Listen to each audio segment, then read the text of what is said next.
আল্লাহর হাবিব সাল্লাল্লাহু আলাইহি ওয়াসাল্লাম বললেন, সাবআতুন ইউযিল্লুহুমুল্লাহু ফি যিল্লিহি ইয়াওমা লা যিল্লা ইল্লা যিল্লু। 7 শ্রেণীর ব্যক্তিকে আল্লাহ তাআলা কিয়ামতের দিন আরশের নিচে ছায়া দিবে, যেদিন আল্লাহর আরশের ছায়া ছাড়া কোনো ছায়া পৃথিবীতে থাকবে না। সেই দিনটা কি এই দিনের মতো?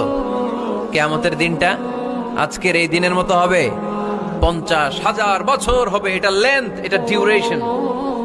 কাআন সাফসাফা লা তারা ফিহা ইওয়াজা ওয়ালা আমতা, লেভেল প্লেইং ফিল্ড, তামার জমিন। একটু কল্পনা করেন তো ওই দিনটা কত ভয়ঙ্কর। বাবা ছেলেরে চিনবে না ওই দিন, ছেলে বাবারে চিনবে না, স্ত্রী স্বামীকে চিনবে না, স্বামী স্ত্রীকে চিনবে না, পীর সাহেব মুরিদ চিনবে না, মুরিদ পীর সাহেবকে চিনবে না, নেতা কর্মীকে চিনবে না, কর্মী নেতাকে চিনবে না। হায় হায়, ইয়া নাফসি বলে কাঁদবে।